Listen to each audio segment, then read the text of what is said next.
Hello বন্ধুরা, কেমন আছো সবাই? আজ আমরা দেখব ব্রেকিং ব্যাড সিরিজেরই একটা মুভি যার নাম এল কামিনো। ব্রেকিং ব্যাডের গল্পটা যেখানে শেষ হয়েছিল, এই মুভির গল্পটা ঠিক তার পরের থেকেই শুরু হয়। আর সত্যি কথা বলতে গেলে এই মুভিতে তেমন বিশেষ কোনো গল্প নেই। এখানে শুধুমাত্র দেখানো হয়েছে ওয়াল্টার মারা যাওয়ার পর জেসির জীবনের সাথে কি কি হয়েছিল। তো ব্রেকিং ব্যাড সিরিজের শেষে আমরা দেখেছিলাম টড আর তার আঙ্কেল জেসিকে নিজেদের কাছে বন্দি বানিয়ে রেখে ওকে দিয়ে জোর করে ড্রাগস তৈরি করাচ্ছিল। কিন্তু বেশ কিছু মাস পর ওখানে ওয়াল্টার গিয়ে খুবই চালাকির সাথে টড, তার আঙ্কেল আর তাদের সমস্ত সঙ্গীদেরকে গুলি করে মেরে ফেলে। ওই ঘটনায় ওয়াল্টারের গায়েও একটা গুলি লেগে ও মারা যায়। এখন সবাই মারা যাওয়ার পর শেষ অবধি জেসি ওই জায়গা থেকে মুক্তি পেয়ে গেছিল। এখন ও টডের গাড়ি নিয়ে ওই জায়গা থেকে তাড়াতাড়ি করে পালিয়ে আসতে শুরু করে। রাস্তায় আসার পথে ও লক্ষ্য করে বেশ অনেকগুলো পুলিশের গাড়ি ওয়াল্টারকে ধরার জন্য ওদের দিকে এগিয়ে আসছে। কিন্তু জেসি কোনো রকমে এই সমস্ত পুলিশের কাছ থেকে লুকিয়ে লুকিয়ে সরাসরি নিজের বন্ধু বেজার আর স্কিনিপির বাড়িতে চলে আসে। এখানে হঠাৎ করে এত মাস পর জেসিকে এই অবস্থায় দেখে ওরা দুজন খুবই অবাক হয়ে যায়। এখন ওরা তাড়াতাড়ি করে জেসিকে ওদের ঘরের মধ্যে ঢুকিয়ে ও যে গাড়ি নিয়ে এখানে এসেছিল সেই গাড়িটাকে ওদের বাড়ির পিছনেই একটা জায়গায় লুকিয়ে রেখে দেয়। আসলে একটু আগে ওয়াল্টার যে কাজটা করেছিল, এখন সেটা সমস্ত নিউজ চ্যানেলে দেখানো হচ্ছিল। আর এখন এই শহরের সমস্ত পুলিশ জেসিকে চারিদিকে খোঁজাখুঁজি করছিল। এখন জেসি কোনো রকমে একটু খাওয়া দাওয়া করে ওদের ঘরের মধ্যেই ঘুমিয়ে পড়ে। কিন্তু পরের দিন সকালে যখন ওর ঘুম ভাঙে, তখন ওর হঠাৎ করে মনে হচ্ছিল ওকে হয়তো আবার টড আর ওর আঙ্কেল ওই খাঁচার মধ্যে বন্দি করে রেখেছে। সেজন্য ও নিজের বন্ধুদের দিকেই বন্দুক তাক করে তাড়াতাড়ি করে এখান থেকে পালানোর চেষ্টা করছিল। কিন্তু পরে যখন ওর হুঁশ ফিরে আসে আর ও বুঝতে পারে ও নিজের বন্ধুদের বাড়িতে সুরক্ষিত আছে, তখন ও প্রচণ্ড কান্নায় ভেঙে পড়ে। এরপর দেখা যায় এতদিন ধরে ওখানে বন্দি থাকার কারণে ওর চুল দাড়ি অনেক বড় হয়ে গেছিল। আর সেই একই সাথে ওর পুরো শরীর আর জামাকাপড় অনেক নোংরা হয়ে গিয়ে সেখান থেকে দুর্গন্ধ বেরোচ্ছিল। সেজন্য এখন ও বাথরুমে গিয়ে ভালো করে স্নান করে আর নিজের চুল দাড়ি কেটে নিজেকে পরিষ্কার করে নেয়। কিন্তু এখানে স্নান করার সময় হঠাৎ করেই ওর একটা পুরানো স্মৃতি মনে পড়ে যায়। জেসিকে যখন ওখানে বন্দি বানিয়ে রাখা হয়েছিল, তখন ওর ওপরে খুবই অত্যাচার করা হতো। সেখানে ওকে ঠিকভাবে খেতে বা স্নান করতেও দেওয়া হতো না। এখানে দেখা যায় ওর পুরো পিঠে আর মুখে অনেক আঘাতের চিহ্ন রয়েছে। এদিকে দেখা যায় সমস্ত নিউজ চ্যানেলে জেসি আর ওয়াল্টারের খবর দেখানো হচ্ছে, আর পুলিশ ওকে চারিদিকে খোঁজাখুঁজি করছে। এই অবস্থায় ওর পক্ষে এই জায়গায় বেশিক্ষণ লুকিয়ে থাকা কোনোভাবেই সম্ভব না।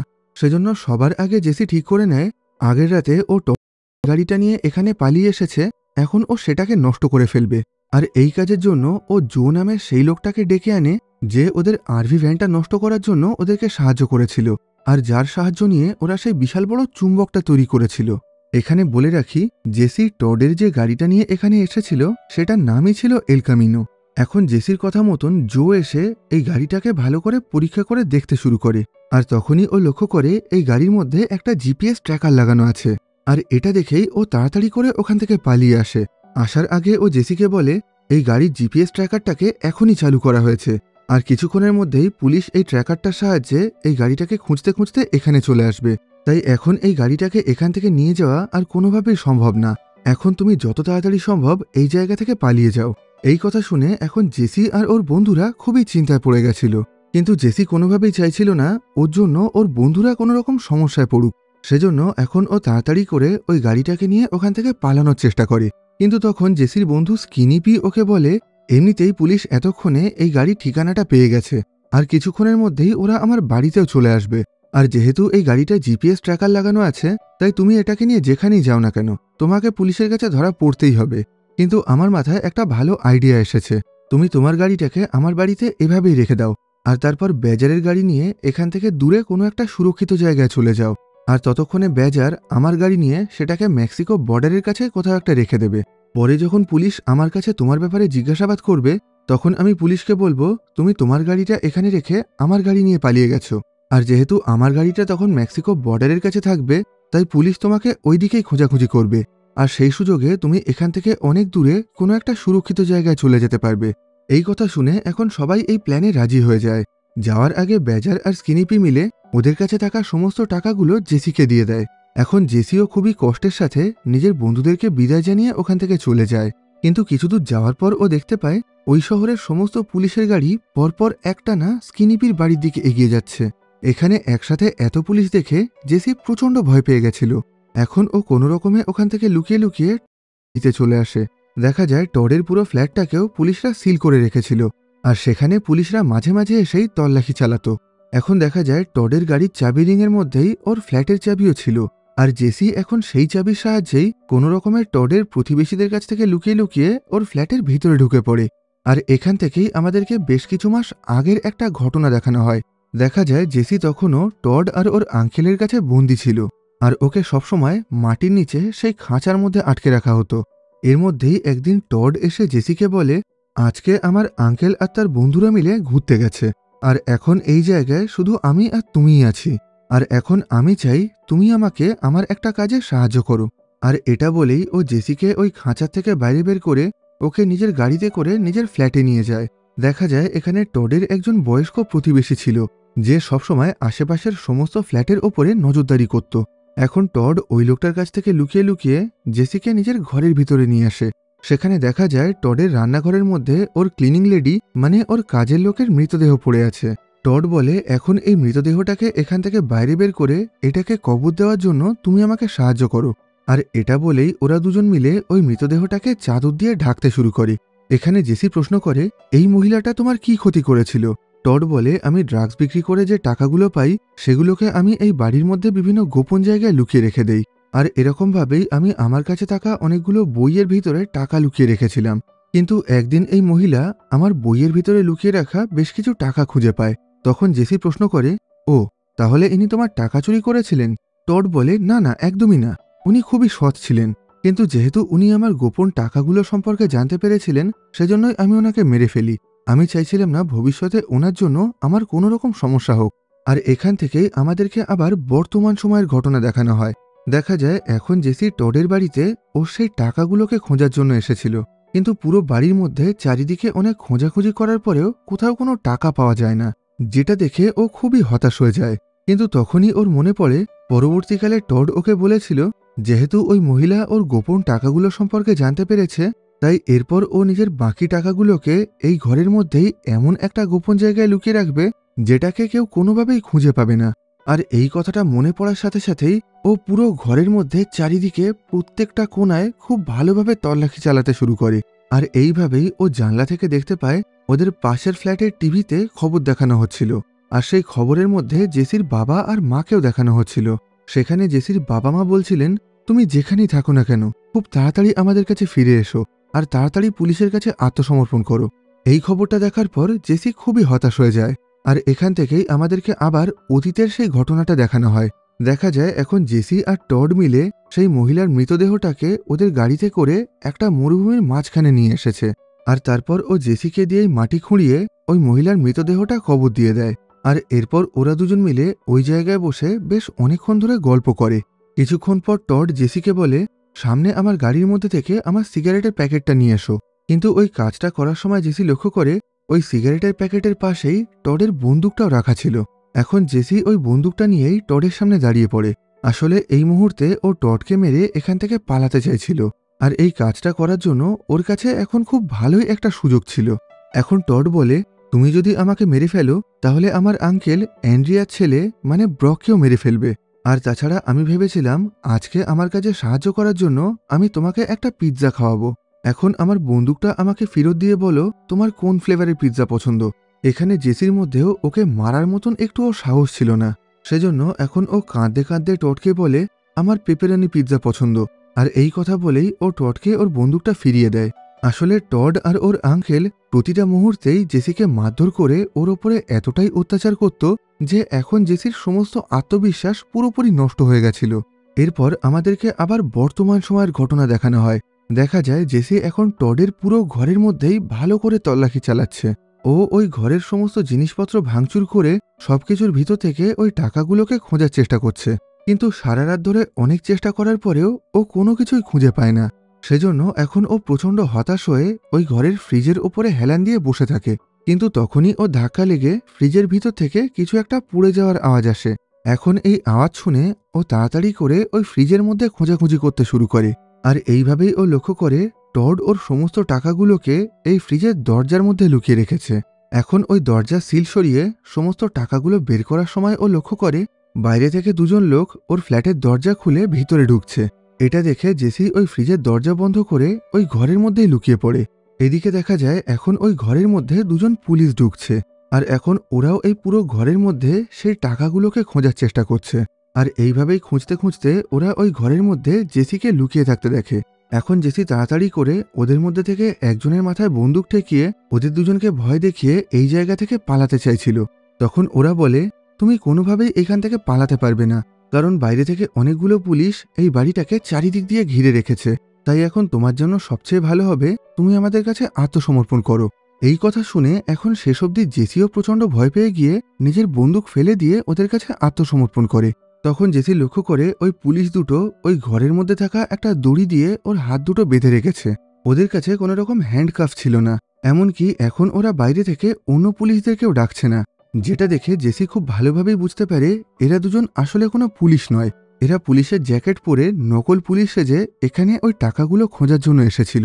আর এই কথাটা বোঝার সাথে সাথেই ও জোরে জোরে চিৎকার করতে শুরু করে, আর ওকে চুপ করানোর জন্য ওরা দুজন ওকে মেরে ফেলতে যাচ্ছিল। কিন্তু তখনই জেসি ভয় পেয়ে গিয়ে ওদেরকে বলে, আমি জানি টাকা কোথায় লুকানো আছে, আর আমাকে মেরে ফেললে তোমরা কোনোভাবেই সেই টাকাটা খুঁজে পাবে না। এই কথা শুনে এখন ওরা দুজন জেসিকে না মেরেই ছেড়ে দেয়। কিন্তু এসব কিছুর মধ্যেই ওদের আওয়াজ শুনে বাইরে থেকে টডের প্রতিবেশী ওদের দরজায় নক করতে শুরু করে, যে কারণে এখন এদের মধ্যে থেকে একজন বাইরে গিয়ে ওই বয়স্ক লোকটার সঙ্গে কথা বলতে শুরু করে। আর সেই সুযোগেই জেসি আর বাকি অন্য একজন মিলে টডের ফ্রিজের মধ্যে থেকে সমস্ত টাকাগুলো বাইরে বের করে নেয়। আর এরপর জেসি একটা প্যাকেটের মধ্যে নিজের ভাগের টাকাগুলো ঢোকাতে শুরু করে। যেটা দেখে ওই লোকটা জেসির মাথায় বন্দুক ঠেকিয়ে বলে, তুমি যদি এখান থেকে একটা টাকাও নেওয়ার চেষ্টা করো তাহলে আমি তোমাকে গুলি করে মেরে ফেলবো।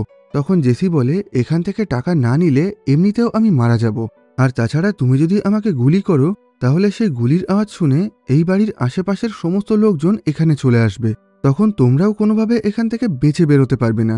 এই কথা শুনে এখন শেষ অবধি ওই লোকটা এই পুরো টাকার থেকে 3 ভাগের 1 ভাগ টাকা জেসিকে দিয়ে দেয়। এবার ওখান থেকে বাইরে বেরিয়ে রাস্তায় আসার পর জেসি লক্ষ্য করে ওই লোক দুটো ক্যান্ডি ওয়েল্ডিং কোম্পানি নামে একটা জায়গায় কাজ করত, আর এখন ওরা নিজেদের কোম্পানির গাড়ি নিয়েই এখানে চুরি করার জন্য এসেছিল। এখান থেকে যাওয়ার আগে ওদের মধ্যে থেকে একজন জেসিকে বলে, আমাদের আগেও দেখা হয়েছিল, আশা করি তুমি আমার কথা মনে রেখেছ। কিন্তু জেসি ওর কথার কোনো উত্তর না দিয়েই চুপচাপ ওখান থেকে চলে আসে। আর এরপর ও সরাসরি এড নামে সেই লোকটার সঙ্গে যোগাযোগ করে, যে সবাইকে তাদের পরিচয় গোপন করে সম্পূর্ণ অন্য একটা নতুন পরিচয় নিয়ে নতুন জায়গায় থাকতে সাহায্য করে। এই লোকটাই সল আর ওয়াল্টারকেও এই শহর থেকে পালিয়ে যাওয়ার জন্য সাহায্য করেছিল। এখন জেসি ওই লোকটাকে $1,25,000 দিয়ে বলে, আমি জানি তুমিই সেই মানুষ যে সবাইকে এই শহর থেকে পালিয়ে যাওয়ার জন্য সাহায্য করো। এর আগে তোমার সাথে আমার এই শহর থেকে পালিয়ে যাওয়ার কথা ছিল, কিন্তু সেই দিন তোমার সাথে না গিয়ে আমি অনেক বড় ভুল করে ফেলেছি, আর সেই ভুলের জন্য আমি আজও পস্তাচ্ছি। কিন্তু এখন আমি চাই তুমি যেভাবেই হোক আমাকে এই শহর থেকে বের করে অন্য কোনো একটা নতুন জায়গায় নিয়ে যাও। যেটা শুনে এড বলে, এর আগেরবার যখন তুমি আমার সাহায্য নিয়ে পালাতে চেয়েছিলে তখন আমি তোমাকে আনতে গেছিলাম, কিন্তু তুমি আমার সঙ্গে যাওনি, আর সেই কাজের জন্য আমি তোমার কাছে আগে থেকেই $1,25,000 পাই। তাই এখন আগেরবারের টাকা আর এইবারের টাকা মিলিয়ে তুমি আমাকে টোটাল $2.5 লক্ষ দেবে।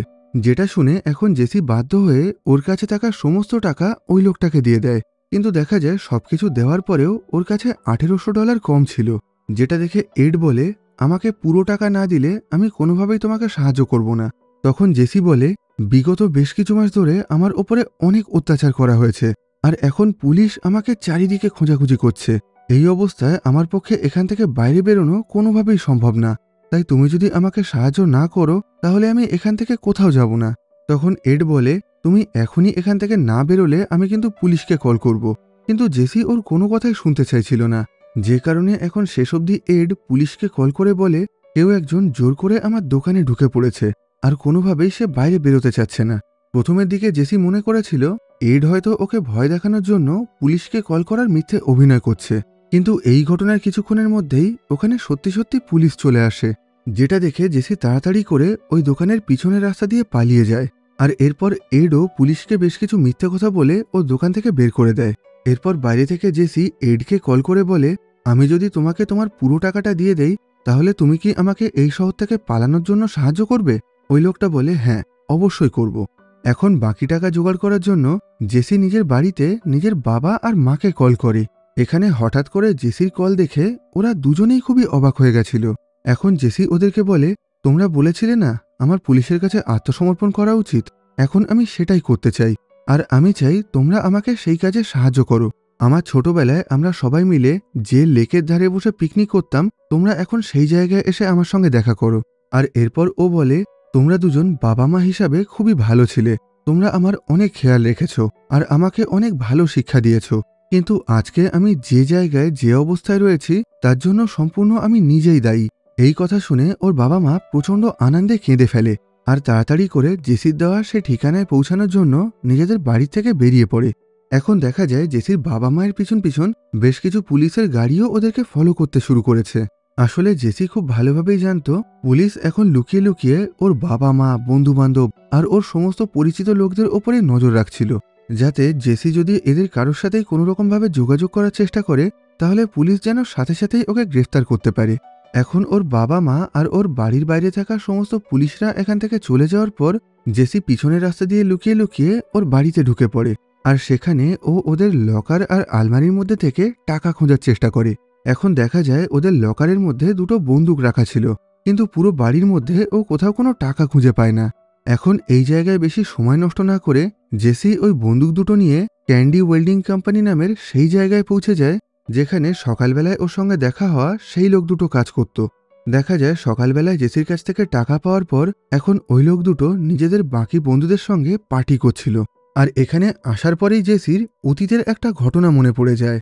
ও যখন টডের কাছে বন্দী হয়েছিল তখন এই দুজন লোক ও ড্রাগস তৈরির ল্যাবে সেট আপ করেছিল, যেখানে ওরা জেসির কোমরের শিকল বেঁধে ওই ল্যাবের মধ্যে কাজ করার জন্য একটা বিশেষ সেট আপ তৈরি করেছিল। ওই সেট আপের সাহায্যে জেসি কোনোভাবেই ওর ল্যাবের বাইরে যেতে পারত না। প্রথমবার যখন ওরা জেসির জন্য এই সেট আপটা তৈরি করছিল তখন টড ওদেরকে বলে, তোমরা একটু শক্তিশালী লোহার রড ব্যবহার করো যাতে জেসি কোনোভাবেই এইটা ভেঙে এখান থেকে পালাতে না পারে। তখন ওই লোক দুটো বলে, আমাদের তৈরি এই জিনিসটাকে কোনোভাবেই ভাঙা সম্ভব না। আর এটা বলেই ওরা জেসির কোমরে দড়ি বেঁধে ওকে একদিক থেকে অন্যদিকে জুড়ে জুড়ে কুকুরের মতন দৌড় করায়। আর ওকে ওই রকম অসহায় অবস্থায় দেখে এরা প্রত্যেকেই খুবই মজা পাচ্ছিল। এরপর আমাদেরকে আবার বর্তমান সময়ের ঘটনা দেখানো হয়। এখন জেসি সরাসরি ওই লোকগুলোর সামনে গিয়ে বলে, তোমরা আমাকে যে টাকা দিয়েছ সেটা আমার কম পড়ছে, আমার আরও $1800 প্রয়োজন, আর আমি চাই তোমরা আমাকে ওই টাকাটা দিয়ে সাহায্য করো। যেটা শুনে ওই লোকটা হাসতে হাসতে বলে, আমরা এখানে 5 জন আছি আর তুমি একা, আমরা যদি টাকা না দেই তাহলে তুমি কি করবে? জেসি বলে, সে ব্যাপারে আমি কিছুই ভাবিনি। এখন কথা বলতে বলতে ওই লোকটা খেয়াল করে জেসির কাছে খুবই পুরানো আর ছোট্ট একটা বন্দুক আছে, যেটা দেখে ওই লোকটা হাসতে হাসতে বলে, তুমি এই বন্দুক দিয়ে আমাদেরকে মারতে চাইছো? আচ্ছা ঠিক আছে, আমি তোমার সাথে একটা গেম খেলতে চাই। আমরা দুজন মুখোমুখি দাঁড়িয়ে একে অপরের দিকে গুলি চালাবো। এই খেলায় আমাদের দুজনের মধ্যে থেকে একজন মারা যাবে আর যে বেঁচে থাকবে সে অন্য মানুষটার সমস্ত টাকা নিয়ে নেবে।